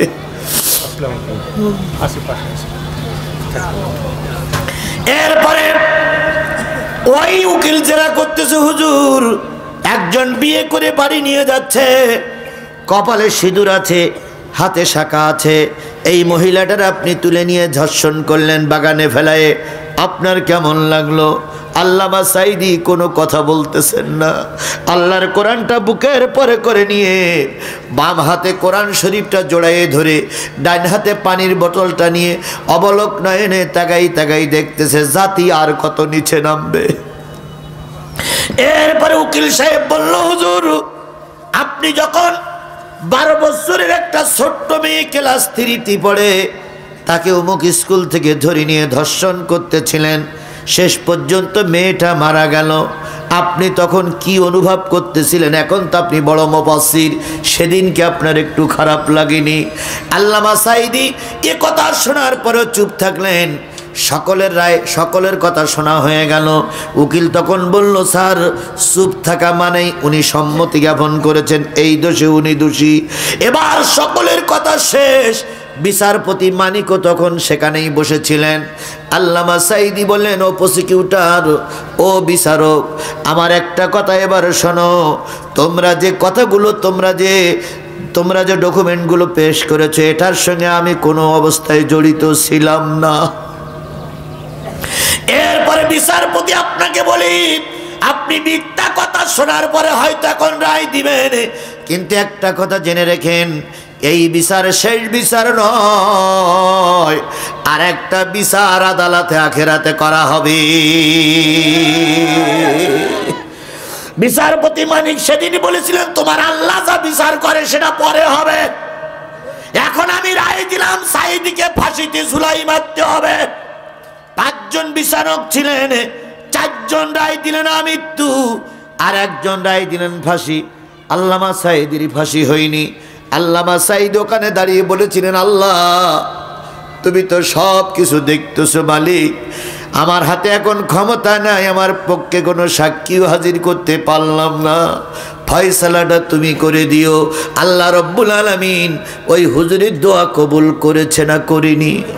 ও আমার জাতি বলুন তো, ওই হুজুরের দোয়া কবুল করেছে না করেনি? কিভাবে কবুল হলো দেখেন, অন্যান্য বিচারপতিরা পালিয়ে গেল, অন্যান্য বিচারপতিরা মারা গেল, কিন্তু মানিক সাহেব পালাতে যেই ধরা পড়িস। কে কালা মানিকের কথা শোনেননি আপনারা? উনি সিলেট দিয়ে না কোথা দিয়ে পালাই যাচ্ছিল, শেষ পর্যন্ত যেই শুয়ে থাকলো কিসের পরে, কলার পাতার পরের থেকে জনগণ টেনে নিয়ে আসলো, আনার পরে জনগণ মারতে শুরু করলো, মারবি নাই মার, জাগায় মেরেছে, 1 লাথিতে একটা বিসি আউট। হাসেন, জাতি বোঝেন আল্লাহর বিচার কি কায়দায় হয়? কথা বলেন, কথা বলেন, কথা বলেন। যারা আজকে বিরাট ক্ষমতার দাপট দেখাতো, তাদের বউ এক জায়গায়, ছেলে এক জায়গায়, মেয়ে এক জায়গায়, সে এক জায়গায়, নিজের রান্না করার লোক খুঁজে পাচ্ছে না, এখন নিজেই রান্না করে খেতে হচ্ছে। জাতিকে কষ্ট দিয়েছো, জাতির দোয়া কাজে লেগেছে, কাজে লেগেছে, কাজে লেগেছে। 1 লাথিতে বিচারপতি মানিকের বিসি আউট। হাসপাতালে নিয়ে কোনো রকম রক্তমুক্ত পরিষ্কার করে সেলাই মেলাই দিয়ে এবার সবাই রেখেছে বেডশিট দিয়ে ঢাকা। সাংবাদিকরা গিয়ে বলতেছে, মানিক ভাই কি অবস্থা? কাছে বিসি নেই। তো কড়া গেল, তো বলছে মনে হচ্ছে একটাই গেছে। তো সাংবাদিকরা বলছে ডাইন পাশেরটা না বাম পাশেরটা? তখন উনি রেগে মেগে বলতেছে, আমার বিসি আউটা তোমার ডাইন কি বাদ, তাই তোমার খোঁজ নিতে হচ্ছে। কথাটা এই জন্য বললাম, বিচার কার হাতে? জোরে বলেন, বিচার কার হাতে? সেই আল্লাহ আজও আছে নাই নাই? জোরে বলেন, সেই আল্লাহ আজও আছে না নাই? কিসের ভয় করো, ময়দানে নামো। দায়িত্ব তোমার, আর ময়দানে বিজয়ের মালা গলায় পরিয়ে বাবার কাছে ফিরিয়ে আনার দায়িত্ব আমার আল্লাহ। আধারে ভয় পেও না, আধারে ভয় পেও না, আলো আছে আড়ালে, জালিমেরা পালিয়ে যাবে তুমি উঠে দাঁড়ালে। আধারে ভয় পেও না, আধারে ভয় পেও না, আলো আছে আড়ালে, জালিমেরা পালিয়ে যাবে তুমি রাস্তায় দাঁড়ালে। তাহলে আল্লাহর নবী চারটে দোয়া, চারটে ওয়াজ করলেন। শেষ ওয়াজ হচ্ছে কার কাছে কাঁদতে হবে? ইয়া জাহাকু কালিলা ইয়াবকু কাসীরা, বেশি বেশি কান্দো, কম কম হাসো। বেশি বেশি কানলেই আল্লাহ পাক বরকত দিয়ে দেবে। সবাই চলে গেল, নবীর ওয়াজ শেষ হলো। আব্দুল্লাহ ইবনে সালামও চলে গেলেন। নেতারা ডাক দিয়ে বলল, কি করলে? কয় আজকে চারটে ওয়াজ শুনলাম, তা ভালোই লাগলো। সুবহানাল্লাহ বলবেন না? সুবহানাল্লাহ। ইহুদিরা বলতে, তোমার এত টাকা দিলাম, তুমি চারটি ওয়াজ ভালো বললে, তাহলে আসল ঘটনা কি? আব্দুল্লাহ ইবনে সালাম বলতেছে, কালকে যাব আর তো তিনটি প্রশ্ন নিয়ে। পরের দিন আব্দুল্লাহ ইবনে সালাম নবীজির সঙ্গে সাক্ষাৎ করলেন। সালাম করে মুসাফা করে বলতেছে, আপনি বলে আল্লাহর নবী বলে দাবি করতেছেন? প্রথম আব্দুল্লাহ ইবনে সালামের কথা, আপনি বলে আল্লাহর নবী বলে দাবি করতেছেন? আমার নবী বলেন, আমি আল্লাহর নবী দাবিদার নই, আল্লাহ আমাকে নবুয়ত দিয়েই পাঠিয়েছে। আরেকটু জোরে বলা যাবে না সুবহানাল্লাহ? যারা জ্ঞানী মানুষ তারা এরকমই কথা বলে, আর যারা অল্প শিক্ষিত মানুষ তারা ফুটুং ফাটাং করে, আমার সেনো সেনো সেনো। অহংকার করা ঠিক নাই। নবী বললেন, আমি নবুয়তের দাবিদার নই, আল্লাহ আমাকে নবুয়ত দিয়েই পাঠিয়েছে। আচ্ছা, তাই যদি হয়, নবীদের ভিতরে অনেক মজেজা ছিল, অনেক কেরামতি ছিল, অনেক মজেজা ছিল। আপনি বলুন তো, কিয়ামতের প্রথম আলামত কোনটি? কিয়ামতের। আর আমার আলোচনার বিষয়, ইন্নাল্লাহা ইনদাহু ইলমুস সাআ, নিশ্চয়ই কবে কখন কিয়ামত হবে কে জানে? আল্লাহ। আর আব্দুল্লাহ ইবনে সালাম নবীর কাছে প্রশ্ন করতেছে, কিয়ামতের প্রথম আলামত কোনটি? 2 নম্বর প্রশ্ন, যদি আপনি আল্লাহর নবী হন, বলুন তো জান্নাতি মানুষের প্রথম খাদ্য কি, জাহান্নামী মানুষের প্রথম খাদ্য কি? 3 নম্বর প্রশ্ন, বলুন তো সন্তান কোনোটা মায়ের মতন দেখতে হয়, কোনোটা বাবার মতন দেখতে হয়, কেমনটি হয় কেন? আল্লাহ নবী বলেন, আব্দুল্লাহ ইবনে সালাম, আমি বুঝেছি তুমি একজন আলেম, কিন্তু আমি বুঝতে পেরেছি তুমি আমাকে ঠকানোর জন্যই এসেছো। তবে চিন্তার কোনো কারণ নাই, আমি যদি এই 3টি প্রশ্নের উত্তর, তাওরাত, জব্বুর, ইনজিল আর আমার পরে কোরআন নাজিল হয়েছে, এই দিয়ে যদি উত্তর দিতে পারি, তুমি কি কালেমা পড়ে মুসলমান হবে? আব্দুল্লাহ ইবনে সালাম দাঁড়িয়ে বললেন, ও মুহাম্মদ সাল্লাল্লাহু আলাইহি সাল্লাম, এই 3টি প্রশ্নের উত্তর যদি কোনো ব্যক্তি দিতে পারে, আমার বিশ্বাস সেই হলো শেষ জামানার নবী। একটু জোরে বলবেন না সুবহানাল্লাহ? আল্লাহর নবী ওই 3টি প্রশ্নের উত্তর দিলেন। দেওয়ার সাথে সাথে আব্দুল্লাহ ইবনে সালাম কালেমা পড়ে মুসলমান হয়ে গেল। ও বন্ধু, এই 3টি প্রশ্নের উত্তর দিতে গেলে আমার আর হয়তো 5টা মিনিট সময় লাগবে। এই 5টা মিনিট সময় কি আপনারা আমাকে দেবেন? কারা কারা দেবেন একটু হাত তুলে দেখান তো, কারা কারা দেবেন? মাশাআল্লাহ মাশাআল্লাহ। হাতগুলো যারা উঁচু করেছেন, আমিও হাত উঁচু করেছি। আমি আপনাদের কাছে বলেছি 3টে প্রশ্নের উত্তর কোরআন দিয়ে দেব, আর আপনারাও হাত উঁচু করেছেন, 3টে প্রশ্নের উত্তর শুনে বাড়ি যাবেন, তাই না ভাই? এবার প্রশ্ন কয়টা আবার একটু রিলে করি। প্রথম প্রশ্ন, কিয়ামতের প্রথম আলামত কোনটি?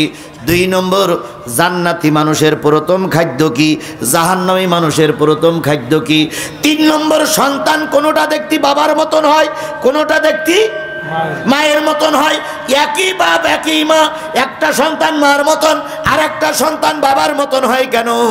আল্লাহর নবী কোনো সায়েন্স নিয়ে লেখাপড়া করেন নাই, মেডিকেল কলেজে লেখাপড়া করেন নাই, কৃষি বিশ্ববিদ্যালয়ে পড়েন নাই।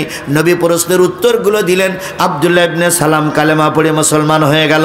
আমরাও 3টি প্রশ্নের উত্তর নিয়েই বাড়ি যাব ইনশাআল্লাহ। এবার আসুন, আমি সূরা লোকমানের কত নম্বর আয়াত তেলাওয়াত করেছিলাম?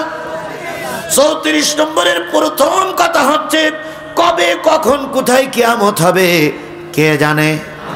আরো জোরে বলেন, কিয়ামতের খবর পৃথিবীর কোনো মানুষ রাখে না। 2 নম্বর, ওয়ায়ুনাজ্জিলুল গাইস, কবে কখন কোথায় কোন মেঘে বৃষ্টি হবে আল্লাহ ছাড়া আর কেউ জানে না। কিন্তু আমাদের শেখ হাসিনা জানতো, বিশ্বাস করেন উনি জানতো। কিভাবে জানতো?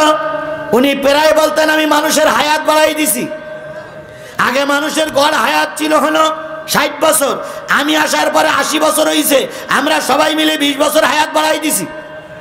তাহলে উনি কত বড় আল্লাহ চিন্তা করে, উনি 20 বছর হায়াত বাড়াই দিয়েছে। তারপর এক সমাবেশে বলেছিলেন এই মোবাইলগুলো তোমাদের হাতে কে দিয়েছে, কে দিয়েছে, কে দিয়েছে? কিছু দালাল বললে আপনি দিয়েছেন, আপনি দিয়েছেন। আচ্ছা বলেন, আমার টাকায় মোবাইল কিনলাম আর দেশে শেখ হাসিনা, এ যারা বলে এসি বড় দালাল আর পৃথিবীতে আছে? এরকম কিছু দালাল হুজুরও আমাদের ছিল। এক এমপি সাহেব এক মসজিদে নামাজ পড়তে গেছে, এখন এমপি সাহেবের কাছে মসজিদটা করিয়ে নেবে, তাই এমপি সাহেবের পেয়ে পায়ে হাত দিয়ে সালাম টালাম করে মোসাফাটারা করে ইমাম সাহেব বলতেছে, স্যার এই শেখ হাসিনার নাম কোরআন শরীফে আছে স্যার। শেখ হাসিনা এমন একটা ভালো মানুষ যে ওনার নাম কোরআন শরীফে আছে। তো এমপি সাহেব বলতেছে, আল্লাহ আমি তো কোনোদিন শুনিনি, তো হুজুর আপনি কি নিজে পড়েছেন? হ্যাঁ পড়েছি। তো বলছি হুজুর একটু বলে দেন দিন, তাহলে আমি সমাবেশে যেই বলবো। কারণ শেখ হাসিনার নাম লিখতে লিখলি হজরত শেখ হাসিনা রহমতুল্লাহ আলাই লিখেছিল বলো অনেকেই, অনেকে বলতেন হজরত শেখ হাসিনা রহমতুল্লাহ আলাই। তারপরে কি বলে ওই আপনার জয়পুরহাটের এক এমপি বলেছিলেন মুজিবারের শেষে রাদিয়াল্লাহু তাআলা লেখা উচিত। বলেন তো রাদিয়াল্লাহু তাআলা লিখতে হয় কাদের নামের পিছনে? সাহাবীদের নামের পেছনে, আর ওদের নামের পিছনে রাদিয়াল্লাহু তাআলা লিখতে হয়। তো এমপি সাহেব বলতেছে হুজুর একটু দয়া করে সেই আয়াতটা একটু পড়েন তো।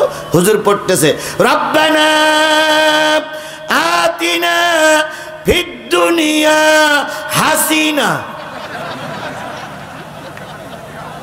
অফিল আখিরাতে হাসিনা। কত বড় বিয়াদব, কত বড় বিয়াদব, কত বড় বিয়াদব! আয়াত বিকৃতি করে শেখ হাসিনা টেনে নিয়ে এসেছে কিছু টাকার লোভে। এরকম অর্থলোভী কিছু টুপিওয়ালা আমাদের এই সমাজে আগেও ছিল, এখনো আছে, এখানেও আছে। কথা বলেন ঠিক তবে ঠিক। যত আলেমরা নাই খেয়েছে তার জন্য এই টুপিওয়ালারা দায়ী, টুপিওয়ালারা দায়ী, টুপিওয়ালারা দায়ী। গোটা বাংলাদেশে আমি সফর করি, আমার একটা ছোট্ট একটা আইডিয়া হয়েছে। সেই আইডিয়াটার মূল বক্তব্য হলো, যদি বাংলাদেশের সব ডাইনপন্থী দলগুলো এক থাকে, সব টুপিওয়ালারা যদি একজোটে থাকে, আগামী সংসদ হবে কোরআনের সংসদ, আগামী দেশ হবে কোরআনের দেশ। আমার ভাই কাজল ভাই, এনার টুপি আছে, এনার মুখে দাঁড়িয়ে আছে, পাঞ্জাবি আছে। এনারা কি ডাইন পক্ষের লোক না বামের পক্ষের লোক? ডাইন বলাকের লোক। এই ডাইন বলাকের লোকগুলো যদি সব এক থাকি আমরা, আগামী দেশ হবে টুপিওয়ালার দেশ, আগামী দেশ হবে কোরআনওয়ালার দেশ, আগামী দেশ হবে ইসলামপন্থীদের দেশ। কোন বাতিলপন্থীরা মাথা উঁচু করতে পারবে না, পারবে না, পারবে না। কিন্তু আমাদের দেশের একদল টুপিওয়ালারাই এখন ইতিমধ্যে ষড়যন্ত্র করতে শুরু করেছে। হাসিনার আমলে এক হুজুর বলেছিল, আল্লামা সাঈদী যদি মারা যায় আর আল্লামা সাঈদীর যদি কবর দেওয়া হয়, আর সেই কবরের পরে যদি ঘাস হয়, সেই ঘাস যদি কোনো গরুটি খায়, উক্ত গরুর গোশত এবং দুধ খাওয়া হারাম। যারা ফতোয়া দিয়েছিল তারা যদি এখন আমার সামনে আসে, আপনি কি তাদেরকে ক্ষমা করে দেবেন? বিএনপির লোক, জামাতের লোক, হেফাজতের লোক, সব লোকেরা এখন ধৈর্যের ফতোয়া দিচ্ছে যে ধৈর্য ধরো, ধৈর্য ধরো, ধৈর্য ধরো। যত ধৈর্য ধরতেছি তত জালেমেরা মাথা উঁচু করতেছে। যদি আমরা একটু মেরুদণ্ড সোজা করে দাঁড়াতাম, তাহলে চিন্ময় দাস না কি জানো,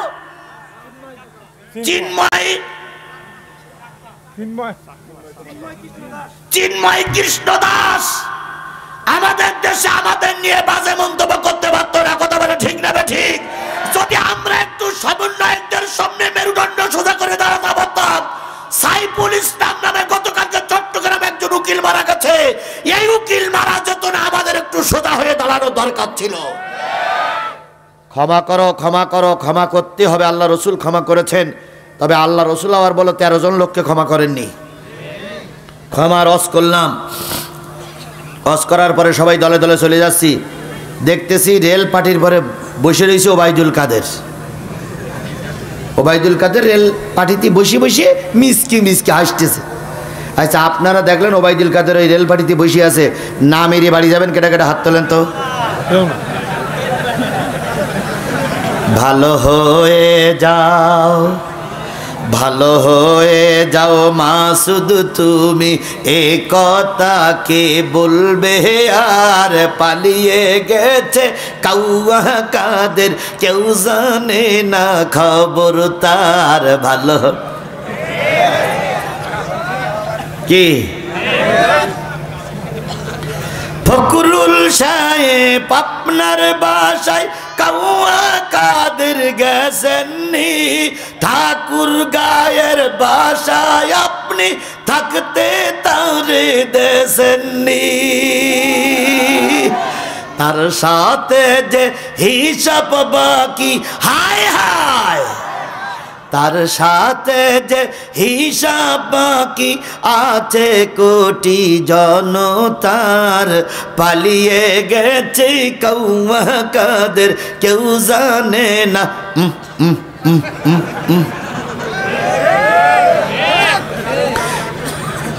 আল্লামা সাঈদীর একটা ওয়াজ আমার মনে পড়ে।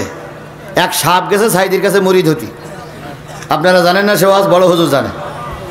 সাপ গেছে হুজুরের কাছে কি হতি, তো হুজুর বলছে তোর মতন সাপের আমি মুরিদ করবো না। কেন? তুই শুধু লোকের কামড়াস, তুই শুধু দর্শন করিস, দর্শন করলে তারা কষ্ট পায়, তা তোরাই মুরিদ করবো না। তা সাপ বলতেছে হুজুর আমি আগে সে অনেক ভালো হয়ে গেছি। তা ভালো হয়ে গেছি তো এখন মুরিদ হলে তো কামড়াই নিয়ে যাবে না। কয় হুজুর যা বলেন তাই করবো, তো মুরিদ বানানি লাগবে। তো সাপের মুরিদ বানাই ফেলেছে। মুরিদ বলে খবরদার যেন কামড়াইস না। তো সাপ ওই সবক নিয়ে মাঠের ভিতর থাকে, যাতে করে গ্রাম অঞ্চলে যেই মানুষের কামড়াতি না হয়। এখন এক লোক ধান কেটেছে, ধান কাটার পরে ধান বাড়ি নিয়ে যাবে, দড়ি পাচ্ছে না। তা দেখে আলির পরে এক দড়ি বড়ি আছে, তো ওর নিয়ে ধান বাঁধতেছে। তো ধান যখন বাঁধতেছে তখন ও বলতেছে কি বলবো মুরিদ হইছি। আমি তো মজা দেখাই দিতাম, শুধু মুরিদ হইছি আর হুজুর বলিছি কামলাই নিয়ে যাবে না। এই জন্য আমি কিছু বলতে পারি না। তুই একবার কামলাইলি তোর কাজ শেষ কথা, তা বাঁধ দেখি কত বাঁধতে পারিস। এখন বেঁধে টেঁধে ধানের বোঝা মাথায় করে নিয়ে বাড়িয়ে নিয়ে আসছে। বাড়ি আনার পরে ধান ফেলাই দিকে সাপটারে দড়ি মনে করে চাইলে ফেলে দেয়, তোর মতন দড়ির দরকার নেই। এখন সাপের মাজা বেঁকে গেছে, মাথা বেঁকে গেছে, লেজও খানিকটা ছিলিয়ে গেছে। সাপ এইবার কোনো অবস্থায় নিজেকে ট্যাকেল দিয়ে 2-3 দিন পরে হুজুরির বাড়ি যেই বলতে, হুজুর কি মুরিদ যে বানালেন হুজুর আপনি আমার। কি হয়েছে? কয় দেখেন না ঘাড় একদিক বেঁকা, লেজের খানিকটা অংশ নেই, মাজায় ছাল উঠে গেছে। কয় তোর এরাম হইল কি করি? কয় ওই যে আপনি সবক দিলেন যে কারোর কামলাই নিয়ে যাবে না, সেই সবক শুনে আমি গেলাম মাঠে। মাঠে যাই এক লোকের ধান বান্ধা দরকার, আমার দিয়ে বেঁধেছে। বেঁধে বাড়ি আনার পরে ফেলাই দিয়েছে, দেখেন কি অবস্থা। তো হুজুর তখন বলছে এই তোর কামলাতি নাই নিষেধ করেছিলাম, তোর কি ফোঁস করতে নিষেধ করেছিলাম? তুই একবার একটু ফোঁস করে ফুস করে উঠলি না কেন? ওই কৃষকের 14 গোষ্ঠী পরিমিত দোষ, তুই কামড়াবি না তো ফোঁস তো করবি। জামাত ইসলাম বিএনপির ভাইদেরকে বলি, আমরা প্রতিশোধে বিশ্বাস করি না, এটা ঠিকই, কিন্তু ফোঁস করা বন্ধ করলে হবে না।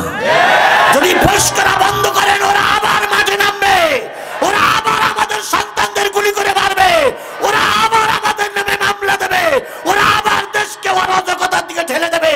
সুতরাং না কামড়ানো ফোঁস করা বন্ধ করা যাবে না, যাবে না, যাবে না।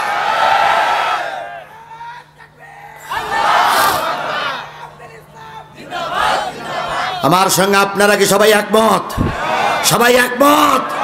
তাহলে আজকের থেকে শপথ নিতে হবে, যতদিন বেঁচে আছি ততদিন পর্যন্ত কোরআনের পক্ষে থাকবো। কারা কারা থাকতে রাজি আছেন? 2 হাত উঁচু করে আল্লাহরে দেখান, জোরে একটা তাকবীর দিবেন। নারায়ে তাকবীর, লিল্লাহি তাকবীর, আল্লাহু আকবার। হাত নামান। আমি বলেছিলাম সূরা লোকমানের কয় নম্বর আয়াত? 34 নম্বর আয়াত, শেষের আয়াতের কথা বলছি। 2 নম্বর পয়েন্টে কথা বলা হয়েছে, 3টে পয়েন্ট বাকি আছে। আর বাকি আছে আমার ওই 3টে প্রশ্নের উত্তর। এই 3টে প্রশ্নের উত্তর দেবার এই 3টে পয়েন্টে কথা বলবো। আজান হয়েছে, আমরা এখানে বাজামাত নামাজ পড়বো। এখন একটা লোক উঠবেন না, একটা লোক উঠবেন না, উঠলেই কিন্তু কোরআনের খোঁজে বসেন। ভাই আপনিও নামাজি, আমিও নামাজি, আমি একেবারে বেনামাজি না। বসেন বসেন, হে মুরব্বী বসেন, মুরব্বী মুরব্বী।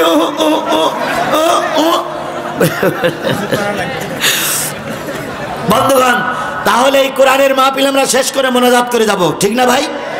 আমার নামে 20টা মামলা। এই জালেমেরা আমাকে 5 দিন আয়না ঘরে রেখেছিল, 300 দিন জেলের ভিতরে থাকতে হয়েছে আমাকে।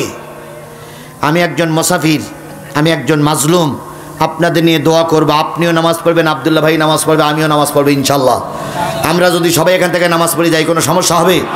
উজুর সমস্যা হলে আমরা উজু করার সুযোগ করে দেবো। আমাকে দয়া করে আর 10টা মিনিট কথা বলতে দেন, আমি কথাগুলো শেষ করি। দয়া করে মুরব্বীরা উঠবেন না। আমি তার আগে ছোট্ট একটা দাবি করব। আমার মোনাজাত না হলে আপনি যেতে পারবেন না। এই ব্যাপারে কারা কারা একমত আছেন? মোনাজাত না হলে যেতে পারবেন, এই ব্যাপারে কারা কারা একমত আছেন? সবাই একমত। 2 জন মুরব্বীকে যেতে দেন, জি ভুল করুক। এবার আসুন, আল্লাহ বলতেছেন কয়টা কাজ আমার হাতে। তার ভিতরে কিয়ামত কবে হবে কে জানে, বৃষ্টি কখন হবে কে জানে, ওয়ায়ালামু মা ফিল আরহাম, মায়ের পেটের ভিতরে সন্তান ছেলে না মেয়ে কে জানে। হ্যাঁ মুসলমান, কথা বলেন হয়ে গেছে, কে জানে? ওমা তাদরি নাফসুম মাজা তাকসিবু গাদা, আগামীকাল কি খাবে এটা তুমি জানো না, আমার আল্লাহ ভালো জানে। এ কথা কারোর বিশ্বাস হোক আর না হোক, হযরত শেখ হাসিনার ভালোই বিশ্বাস হয়েছে।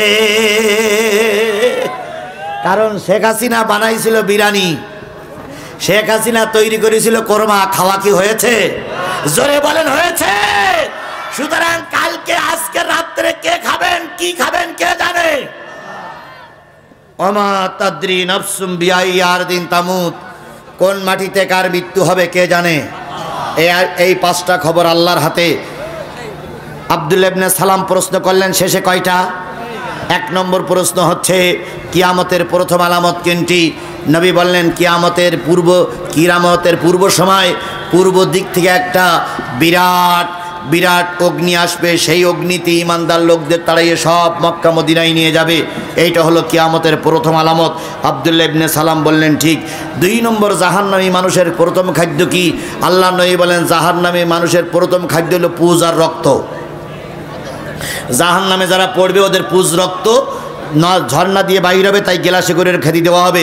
ওদের নাড়ি ভুড়ি 2 পাশে বেরিয়ে যাবে। 2 নম্বর আর একটা প্রশ্ন, জান্নাতি মানুষের প্রথম খাদ্য হচ্ছে মাছের কলিজা বোনা। এবার আব্দুল্লাহ ইবনে সালাম প্রশ্ন করলেন ছেলে মায়ের মতন হয় কেন, বাবার মতন হয় কেন? নবী বললেন মা আর বাবা যখন বিশেষ একটা সময় একত্রিত হয়ে যায়, মায়ের শরীর থেকে কিছু নাফাক পানি বাহির হয়, বাবার শরীর থেকে কিছু নাফাক পানি বাহির হয়। ওই নাফাক পানিটা মায়ের রেহমের ভিতরে একটা থলি আছে, ওই থলির ভিতরে ঘোরাঘুরি করতে লাগে। ওই থলির ভিতরে যে রক্তপিণ্ড মানুষ তৈরি হয়, ওখানে যার শক্তি বেশি ওই সন্তানটা তার চেহারা ধারণ করে। বন্ধুগণ, এই কথা বলার পরে আব্দুল্লাহ ইবনে সালাম কালেমা পড়ে মুসলমান হয়ে গেল। সেই নবীর কোরআন, সেই নবীর হাদিস নিয়ে এতক্ষণ আলোচনা করলাম। আল্লাহ আমাদের শেষ পর্যন্ত কোরআনের পক্ষে কবুল করুক। সকলে বলুন আমিন। অনেক আরো বরকত দিক, আল্লাহুম্মা আমিন। রব্বানা যালামনা আনফুসানা ওয়া ইল্লাম তাগফির লানা ওয়া তারহামনা লানাকুনান্না মিনাল খাসিরিন। রব্বানা ইন্নানা আমান্না ফাগফির লানা যুনুবানা ওয়া কিনা আযাবান নার। রাব্বিরহামহুমা কামা রাব্বায়ানি সাগীরা। মহিয়ান গরিয়ান সর্বশক্তিমান আল্লাহ, দিনের মাহফিল অল্প সময়ের ভিতরে শেষ করতে হয়, শেষ আমরা করেছি। মেহেরবানি করে এই মাহফিল তুমি আমাদের জন্য নাজাতের ওসিলা বানায়া দাও। আল্লাহ তাআলা আসরের আজান হয়ে গেছে, এখনই জামাতে নামাজ হবে। নামাজের পূর্বক্ষণে তোমার বান্দাদেরকে নিয়ে দোয়া করতেছে। আল্লাহ, কত লোকের মা নাই, কত লোকের বাবা নাই, দাদা দাদি নানা নানি আত্মীয় স্বজন মাতৃকুলে পিতৃকুলে শ্বশুরকুলের মানুষগুলো মন মাটি বুকের পরে করে নিয়ে আম বাগানে কাঁঠাল বাগানে বাঁশ বাগানে ঘুমায় গেছে। যাদের আপনজন কবরে শুয়ে গেছে, আল্লাহ তাদের কবরগুলোর তুমি জান্নাত দিয়ে ভরপুর করে দাও। অনেকের মা বাপ বিছানায় শুয়ে শুয়ে কাতরায়, মৃত্যু রোগ ছাড়া সকল প্রকার রোগ থেকে সাবায়া জেলা কামেলা দান করে দাও। প্রচণ্ড কষ্টের ভিতরে, কাজের ভিতরে, ব্যস্ততার ভিতরে তোমার পাগলেরা কোরআনের মাহফিলে আসলো। কিয়ামতের দিনে কোরআন যখন জান্নাতে যাবে, সবাইকে নিয়ে কোরআন জান্নাতে যেতে পারে তৌফিক দিয়ে দাও। ও মাবুদ, ফুলবাড়ির মানুষগুলো আমার অতি প্রিয় মানুষ সেবা আল্লাহ, সেদিন তারা অনেক কষ্ট পেয়েছে, বিনিময়ে আমি তাদের কিছুই দিতে পারি নাই। অনেকের মামলা হলো, গাড়ি পুরানো, মোটরসাইকেলগুলো আগুন লাগাই দিল, পিটায়ে পিটায়ে সাপের মতন মোটরসাইকেলগুলো কুচি করে দিয়েছে। সেদিন তারা আনন্দ উল্লাস করেছিল, মানুষগুলো কেঁদেছিল। অনেকেই ধারণা করেছিল জিহাদি মারা গেছে, অনেকে পরে ফোন করেছে, হুজুর আপনি মারা গেছেন না বেঁচে আছেন? ও মাবুদ, এই ভালোবাসার প্রতিদান কিছুই দিতে পারি নাই। কিয়ামতের দিন যদি তুমি আমার মতন গুনাহগারকে জান্নাতে দাও, ফুলবাড়ির সেদিনের মুসলমানদের আমি যেন ভুলে না যাই।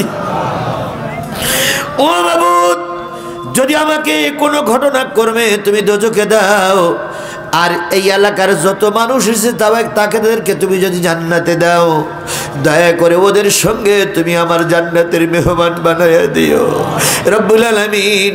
অনেক ক্ষতি হয়ে গেছিল সেদিন, ক্ষতির পূরণ আমি দিতে পারি নাই, শুধু দোয়া করেছি আল্লাহ ক্ষতির পূরণ করে তাদেরকে অনেক সম্পদের মালিক বানায়া দাও। তোমার দোস্তের খাতিরে আমাদের দোয়াগুলো কবুল করে নাও। আমার ভাই কাজল ভাই, তারপরে তার বড় ভাই আজকে এখানে সভাপতিত্ব করার কথা ছিল, কিন্তু তার স্ত্রী অসুস্থতার কারণে তিনি বাইরে। আল্লাহ সুস্থ অবস্থায় তাদের দুইজন কাবার এলাকায় ফিরে আসার তৌফিক দাও। কাজল ভাইয়ের আপন চাচা, তিনি মঞ্চে বসে অনেকক্ষণ বসে আছেন, মুরব্বী মানুষকে, তাকেও তুমি কবুল করে নাও। বাম পাশে আলেমেরা বসা, তাকেও তুমি কবুল করে নাও। আল্লাহ দূর থেকে ছুটে আসার পরে এই এলাকার দুইজন মাস্টার, স্ত্রী প্রাইমারিতে মাস্টারি করে, ভাইজান আমার হাই স্কুলের মাস্টার, তার বাড়ি মেহমান হয়েছিলাম। ও বাবু, আসার সময়ে ভাবি এবং ভাই দোয়া চেয়েছে, আল্লাহ ওই বাড়ির পরে তোমার খাস রহমত নাজিল করে দাও। একটা ছেলে একটা মেয়ে বাইরে থাকে, আল্লাহ তাদের শান্তিময় জীবন তুমি তৈরি করে দাও রব্বুল আলামিন। দয়া করে আমাদেরকে কবুল করে নাও। আসরের নামাজের আগে দোয়া করতেছি মাবুদ, দেশটারে একটা বারের জন্য হলে কোরআনের দেশ বানায়া দাও। কোরআন দিয়ে আমার দেশ চলছে, কোরআন দিয়ে আমার জাতি চলছে, কোরআন দিয়ে আমার সমাজ চলছে, কোরআন দিয়ে আমার রাষ্ট্র চলছে, কোরআন দিয়ে আমরা চলতেছি। এ পরিবেশ দেখে মৃত্যুবরণ করার তৌফিক দিয়ে দাও। হিন্দুদের একটা গোষ্ঠী, তারা দেশকে অশান্তি করার জন্য ভারতের ছত্রছায়ায় এ দেশটারে একটা বিপদগামী দেশ প্রমাণ করার জন্য চেষ্টা করছে।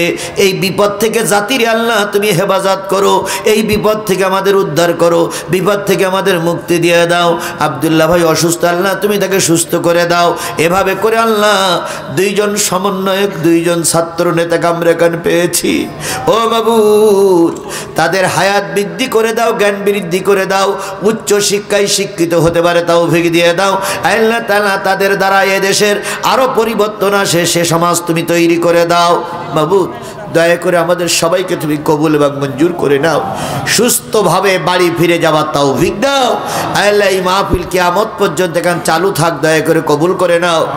এই মাদ্রাসার মুহতামিম খুব ভালো মানুষ বলে মনে হলো, নরম প্রকৃতির মানুষ, একক প্রচেষ্টায় এলাকার মানুষদেরকে নিয়ে প্রতিষ্ঠানটা অনেক কষ্ট করে টিকায় রেখেছে। আল্লাহ এই প্রতিষ্ঠানে যে কয়জন শিক্ষক আছে সবাইকে আল্লাহ তুমি কবুল করে নাও।